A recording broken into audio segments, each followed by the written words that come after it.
What's going on, guys? Welcome to Own the Chaos. My name is Brad Smith, your host, and we do everything OTC or over-the-counter stocks on this channel. So today's topic is going to be over the RSI indicator. If you're not familiar with what that stands for, it's the Relative Strength Index, and it's not really all that important on how it's calculated or why it's calculated, in my opinion anyway.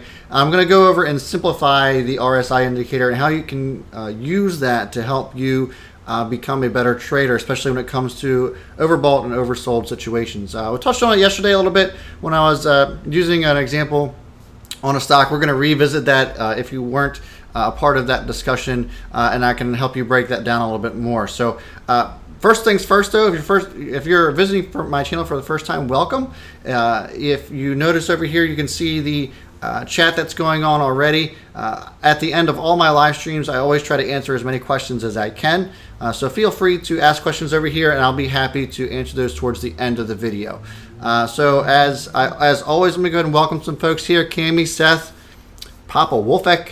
I feel like I recognize that name. You're probably within our chat group. Muiz, Cami, Julie, as always, welcome. Lavid, and Coach. What's going on, guys? I'm sure we'll have some more people that trickle in here. So welcome. Appreciate you tuning in to today's video. So for those of you, again, who aren't aware of what RSI is, it stands for Relative Strength Index. And there's two numbers that I want you to be aware of and understand, and that's 70 and 30. Now, a lot of people like to change those numbers on the RSI indicator, but I think 70 and 30 is a pretty solid. It's always kind of like one of those very safe numbers to use. I wouldn't mess with it at all. Just my opinion. You know, I don't want to overcomplicate this. And I like to use the RSI indicator in conjunction with Bollinger Bands, especially on an hourly chart or even a daily chart. I think it's a good way to use that indicator when you're trying to identify overbought and oversold situations. And I think it worked out perfectly the way that I called this on this specific stock. So for those of you who didn't tune in to last night's video, I used AAGC as an example for overselling, and I thought that it would be oversold, and it turns out that it was. And I can show you how I found that out, how I determined that through the use of charts. So I'll go ahead and share my screen with you. And again, please feel free to ask any questions away as I'm showing you guys this. It doesn't have to be related to tonight's topic. It's whatever. You know, anything that's related to the over-the-counter stocks and how to trade them, I'd be happy to help you with that. So let's go ahead and get started. So I'm going to go ahead and show you my screen here. You don't need to see that, although it is a beautiful face, if I do say so myself. So let me move this out of the way for you. So all right. So anyway, what I did here was I drew a line just to kind of indicate the close yesterday. So this was 13:30 or 15:30, which is about 3:30 in the afternoon yesterday, which was Monday, June 11th. And so today is June 12th. And what I said yesterday in yesterday's video, that I like to use these in conjunction. So if you are familiar with any of the Bollinger Band videos I've gone over, is that anytime you see these candles trading outside of the Bollinger Bands, this could indicate an overbought or oversold situation. So if it's trading outside of this lower band here, that could signal a oversold situation. And so with that, I like to pair it oftentimes with the RSI indicator. And so why did I say 70 or 30? So when you're looking at the RSI indicator, anything that is at the 30 line or below could potentially indicate a oversold situation. And so when I see here that it's being oversold on Bollinger Bands, and I see here that it's also being showing as oversold on RSI indicator, this telling me that it is potentially oversold situation. And I said yesterday that I was going to pay attention to see how it moved. At the open, I did not like the way that it was moving, that it was still looked like it came on a downtrend, but the RSI indicator does not lie. It showed oversold situation here. It actually dipped below this 30 line and then started to come back up. So I should have gotten in at this point once it dipped below that 30 line. I was actually paying attention to this pretty intently this morning. I just didn't pull the trigger on it. Looks like I probably should have, but that's how it goes sometimes. I'm not going to sweat over it, or get bent out of shape because I missed an entry there. I think that it would have been a great entry if any of you guys took advantage of me showing you this oversold situation in yesterday's video. Congratulations to you. Glad it was able to work out for you. But right now it's not showing either overbought or oversold, so we're just going to have to wait to see what a good entry point might be. On the reverse side, so if a stock is being traded above this Bollinger Band, typically that would indicate to you that it's an overbought situation and that it may come down. As we can see here, there's this nice green candle that just went up over the upper band, and then lo and behold, there's a nice red candle that came down below because it's showing as an overbought situation. And so then, you see the selling here. That's pretty characteristic of what you see. But if you can back this up with this RSI indicator, and you can see the 70 line here, it was way oversold according to the RSI. So, one of those things, though, is that you can match this up, again, with your Bollinger Band, kind of like to double check yourself, to almost as a double confirmation that this is an oversold situation or overbought situation. And, you may make a decision to get out at this point. Obviously this depends on your own due diligence and what you're comfortable with and your risk tolerance and where you see the future of this particular stock going. There's a lot of other variables, but if you're just basing it off the chart alone, and you got in when this started running and you started to see some pretty irregular and unusual volume, as I've indicated to you in the past on my scanner, which is equity feed, you could have gotten in on this and then looked for that overbought situation. You could have gotten out here. This looks like it's a pretty high oversold point right here and still made a pretty decent profit. Or you could have made a decision to possibly sell here based off of the RSI and Bollinger Bands indicating an overbought situation. As I pointed out to you guys yesterday, this looked like it may be a potential re-entry or even initial entry point for those of you who maybe were looking to get into AAGC based off of your own due diligence, and maybe some of you did. It's pretty amazing sometimes how well these correlate and work together. And like I said, I think either if you're day trading this, fine. I'm not going to come down on anybody who is a day trader of these stocks. I think there's a lot of people that get too hung up on those who decide to sell these stocks and or day traders or flip them or whatever. Do whatever works for you. I'm not here to tell you what to do or how to do something. If you're comfortable with making a day trade based off of charting, then just make the day trade. If the stock's strong enough and I see that long-term potential, I'm going to stay in it no matter what you do. And I think that's just the opinion that anybody should have. Because for me, my strategy is most of the time is just to make these swing trades and get into something based off of a certain catalyst. And I like the bottom feed, as I say pretty often. I get into the very bottom of a stock and search for potential catalysts that are going to be coming on later on down the road. And so that's how I ride a stock. I'll look for something that's going to double my money or more, and then once I see that 100% gain, I'll sell that initial investment and leave the rest in there to ride as free shares. That's just my strategy, but there's something to be said for this strategy as well. If you are already holding the stock, you could use that RSI indicator to maybe add to that dip. You could correlate the fact that those are the Bollinger Band and RSI indicator showing an oversold situation, and it may be an opportunity for you to add to your position, maybe accumulate and get a larger position to even capitalize even more on those gains that you maybe have made earlier in the beginning. So RSI, that's really the basics of it.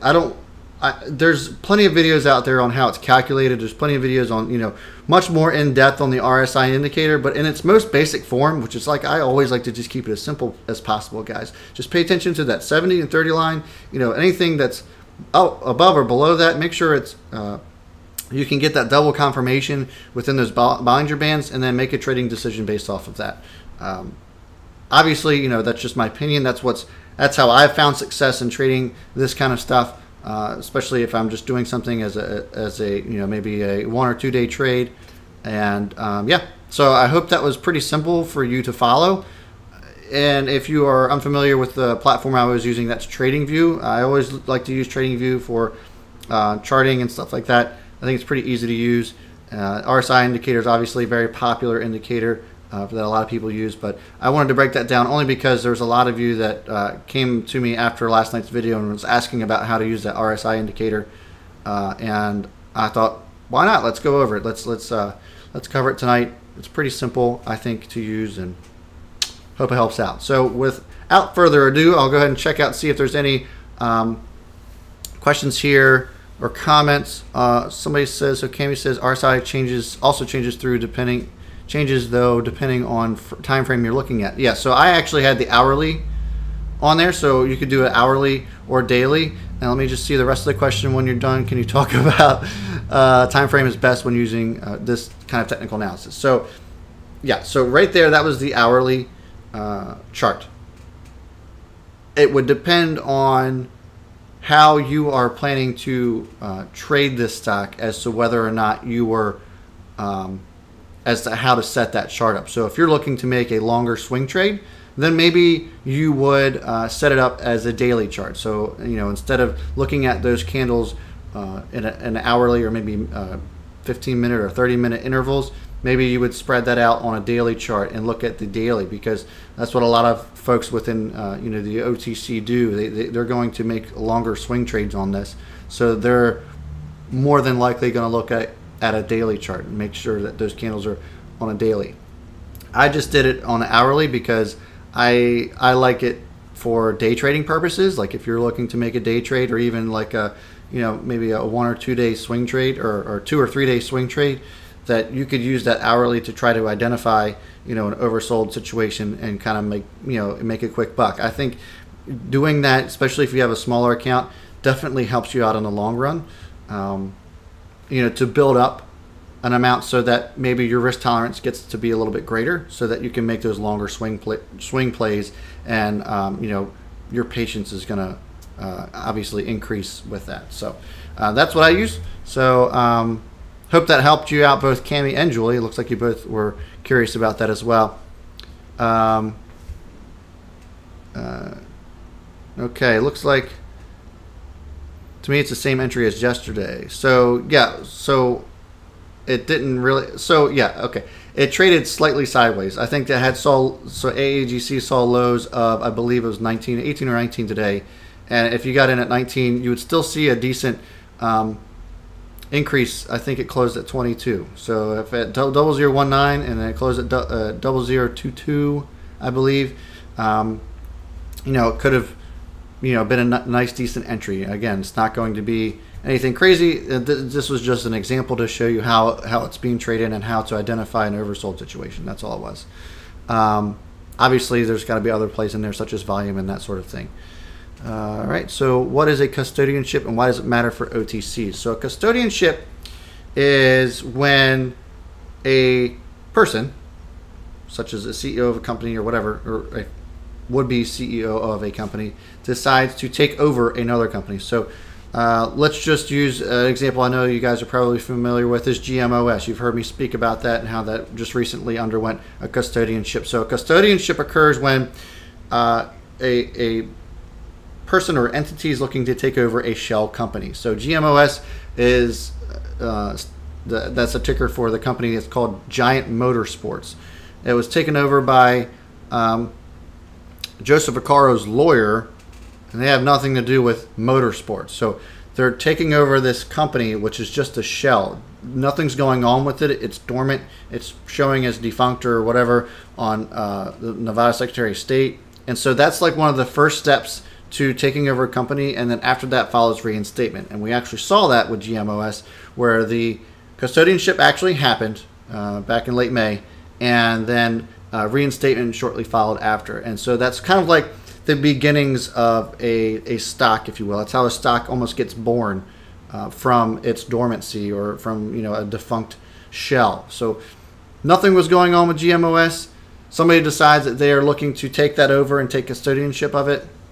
So they go through a hearing, through an actual court hearing, and then take over that stock. And then at that point, it's that person's shell or that entity's shell. And then so it's up to them if they want to get it current and get it active and everything else to, get it reinstated through whatever Secretary of State they're looking to get it reinstated through, start to get it current. And so that's kind of what we're looking for in GMOS. Is I'm just using that as an example. Is that right now we're looking to see some filings, maybe some more catalysts later on down the road. So there's like a stages. So you have custodianship, reinstatement, looking to get current, and then you're looking also for potential catalysts to arrive of that, whether it's a merger, whether it's acquisitions, whatever direction they're looking to go in with that stock. That's the process in a nutshell. Jason, just missed that. I don't know why. It's just staring right at me. So Jason donated $10. Thank you. I appreciate that. I always like to shout those folks out for supporting my channel. I really do. Thank you very much. So what causes liquidity happen, and what is it actually? So liquidity occurs when there's it has to do with a lot of things. So if you have a large share structure, so if a stock has a large float and there is a lot of buying and selling going on, which means there's a decent amount of volume, then that stock is pretty liquid, because if there's a lot of buying and selling, a lot of activity within that stock, then there's market makers that will adjust the price of that stock up and down so that you can get out or get in easily. A non-liquid stock would be one that doesn't see a whole lot of volume throughout the day, and the spread on those are pretty far apart typically. The share structure oftentimes is very tiny, which would theoretically be a good thing, but you need a lot of buyers to actually want to buy something like that. It's hard to get somebody to buy into something with a spread that is unrealistic or astronomical. So, but if you see a lot of buying going on, then it could tend to become a little bit more liquid. It all depends on share structure, how much volume is coming in, and how the market makers are adjusting that price to make it easier to get in and out of. So if I had to put it in a few words, it's just the ease of getting in or out of a stock is how a stock would be liquid. So if it's very liquid, it would be easy to get in and out of. If it's not very liquid, it would be very difficult to get in and out of. Hope that helps. I know that was kind of long-winded. We Trade HQ anticipated go live date. So I know that you guys, somebody was going to ask it. I can't. I think within the next 24 to 48 hours, I will be able to tell you exactly when we are going to go live. We are just crossing some T's and dotting some I's. I'm very, very close to announcing that live date. And trust me, I am itching to get it out to you as much as you are. And can't wait for that. So if you're new to my channel, haven't experienced that, or don't know what I'm talking about, We Trade HQ is the link down in the description. It's going to be a social networking platform for like-minded individuals, within the trading community, whether you're trading cryptocurrency, Forex, options, OTCs, whatever, big board stocks. If you like to trade anything in the market, it's going to be on We Trade HQ, and you're going to want to be there because we offer awesome resources, tools, courses, you name it. And then there's the social aspect as well. We're going to have live data where you can go in, search from over 20,000 ticker symbols and cryptocurrencies, and then you can see live data on a trading view chart with chatting, and that's all in real time. All that's going to be free. 90% of the site will be free. The only part that you're going to be paying for is services such as courses and some mentorships and stuff like that. But the site itself will be absolutely free. Can't wait to get that off to you guys, and I don't know, I'm just super excited for it. So a couple things that I mentioned too: equity feed. If you're not familiar with the equity feed, there's a link in the description for that as well. There's a promo code, or a referral code I should say, which is just Brad Smith if you're looking to up your scanning game, as I have. I think it pays for itself, so check that out, equityfeed.com. And also, I don't want to forget, this is the most important part, guys. If you have not kept track of my last few videos, we are raising money for somebody within our group, within our OTC family, who has been rendered homeless due to a disaster that happened to their home. And we are up to almost $1,300. Cannot believe the tremendous outpouring of support for that individual. And I'm going to be shutting down that GoFundMe site or campaign by the end of the week. So if you really want to donate to that cause, certainly would appreciate that. And I will be surprising that individual with it at a later date. But I'm going to be stopping all donations by we'll say Friday of this week. So get them in if you're looking to do that. The link is in the description for that as well. So I wanted to cover that before I forgot, because that's very important. I don't want people to forget about it. Okay. Just want to answer one more question, and I'm down to the last two. As far as price on the course, I'll let you know that in a hot minute. It's not going to be long, but I'll get to the more important one, I think, in my opinion. And I'm not saying that yours isn't, but King of Traders asks, why will the ask and bid price be so different at times? At a moment, CMGO was at 67, but ask was at 72. So it's all on the market. It's all based on the market makers and the amount of buying and selling pressure on that particular stock. So those market makers have certain algorithms that they use based off of buying and selling pressure, and you know, that's how they create that spread. So that's just the short answer. Okay, so that's all I got for you guys tonight. I think I've answered most of your questions, and again, so check me out on all the social media platforms. I'm at Own the Chaos on Twitter, at Own the Chaos on Instagram. I've been told that I need to be more active on Instagram, so I'm gonna step up my game a little bit. I you know, just getting through all these social media platforms has just been a challenge, but nevertheless, I will be doing that. We also have a Facebook page, which is WeTradeHQ, and WeTradeHQ.com. If you're not registered for WeTradeHQ.com, what the heck are you waiting for? We have over 11 people that have registered and waiting, anticipating for our live date, which will be coming soon. I can promise you that. So with that, guys, as always, if you learned something today, please like this video. Please smash that like button. And if you enjoyed yourself here and want to know more, please subscribe and click that little alert button to get notified every time I go live. And you can feel free to ask me questions anytime I'm here. All right, guys. So with that, I will see you all before the bell. And B Smith is out. See you tomorrow, guys.